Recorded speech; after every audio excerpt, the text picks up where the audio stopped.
סיפור של האמא והסבתא שאנחנו הכי אוהבים בעולם.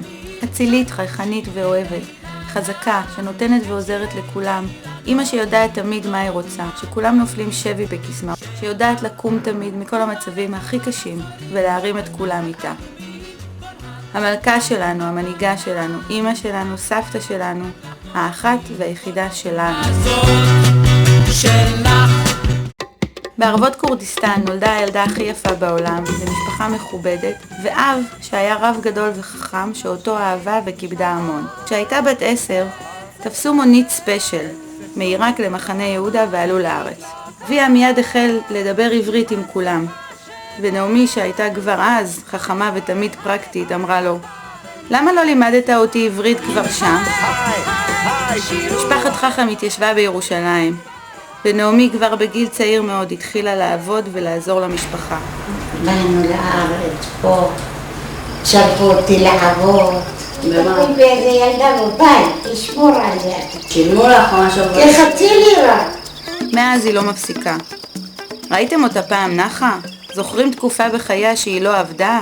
העבודה היא חייה, החמצן שלה, מגדילה ילדים, ואף פעם לא מתלוננת. את בובה וויטרינה. כבר בגיל צעיר רדפו אחרי הבחורים לרוב ושברו ידיים ורגליים כדי לזכות בנערה עם הלחיים האדומות.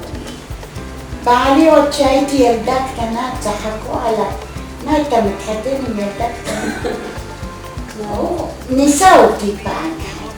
הזעתי, הוציא מטפחת לבנה, אומר לי, תנקבי את הפנים. בין המחזרים היה כמובן אבא, פנחס, שפגש אותה בירושלים. וכמו כולם, גם הוא לא הסכים לוותר עליה. שם עין עליי. אז כמה? הייתי בת 14. נעמי ופנחס התחתנו בירושלים, כשהייתה בת 16, 17. היא תמיד ידעה שהיא רוצה הרבה ילדים, ומיד החלה במשימה. הביאה ילדים לעולם, תגדיל אותם. והגדילה את הילדים.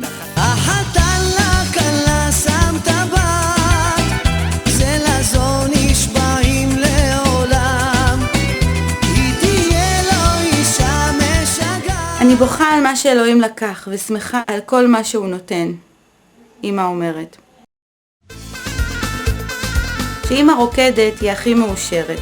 איזה אושר, לראות את הילדים שמחים ונהיים בהיריון.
סיפורי קאדה זה סיפור חובה. איך בשבועות כל שנה מתאספת המשפחה. וסבתא מנצחת על הגדרה, מביאה עוד בצק, עוד סוכר, עוד שמן, עוד גבינה. גם צועקת על הנכדים שמקמח הלבינו ועל כל אלו שאת הבית הרטיבו. וכך, בין כל הבלגן, הרעש והמולה, נוצרת ערימה של קאדה לשנה. כמה קילו עשית עד עכשיו? 12. וזה הרי לא רק קאדה פעם בשנה, זה האוכל שהיא מבשלת כל השנה. מי לא אוהב את האוכל של סבתא נעמי? כי כל קובה, יפרח וחציל ממולא מטובלים אצלה בהמון אהבה. ככה הקימה גם את מסעדונת, מסעדה קטנה שהפכה לאגדה גדולה. פותחים את הראש, פותחים את הזנב, עושים חריץ, שמים בסיר, אפשר למלות גם עגבניות וגם קישואים וגם חצילים וגם פלפל. אפשר למלות את הכל. אז מבצל אחד את מקבלת הרבה בצלים ממולאים. כן. תגידי נעמי, אבל את יכולה להגיד לנו כמויות קצת יותר מדויקות? כמה בצלים, כמה... אני לא יודעת להגיד. אז אני מה? עושה לפי עין. נעמי יש את עסקים מלידה. ככה החזיקה לבד משפחה גדולה, אחרי שאבא פנחס נפטר. כן, אמא, סבתא, את האישה הכי חזקה בעולם. אין אצלך קשה ואין לא יכולה. יש לך תמיד כוח להתגבר על הכל. בעוצמה אדירה קמת מכל משבר, והרמת את כולנו איתך למעלה. את המורה והמנהיגה הנצחית של כולנו. את ראש השבט שלנו, אנחנו מפעל החיים המפואר והגדול שלך. היית רוצה עוד ילדים? כן, כן. אבל הוא מת. אני מאחלת לסבתא שהיא תזכה לאושר ובריאות ולחתונות של הילדים הנכדים ולנינים. הרבה בריאות ונחת ואושר. שלא יקב לה ושהיא תהיה בריאה. שתהיה שמחה, שתהיה מאושרת. ויהיה לה מזל. היא יודעת, אמרתי לה, לא, אני לא יודעת. עוד לא יודעת, את האמת. יום הולדת שמח לסבתא, תהיה בריאה. ושתראה את הנינים שלה, אפילו מתחתנים. יהיה לה יום הולדת שמח. עד 120, תמשיך לבשל, תהיה בריאה. וכל עוד היא תמשיך לבשל, תהיה בריאה. אני מאחלת לעצמי שאני אראה את כולם מתחתנים, שתהיו בריאים, ומי שלא יתחתן שיתחתן, אינשאללה אמן, ויהיה חיים ארוכים, ושיהיה לכם כל טוב.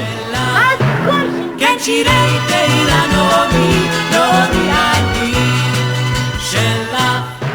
תגידי לי הג'בוסה, מניה, מעניינים, מניה, מעניינים. אז מה העניינים? העניינים מסודרים, מניה, מסודרים. מניה, מעניינים. תגידי לי ברוך השם, תודה לאל. מניה, תגידי לי מניה, יפהפייה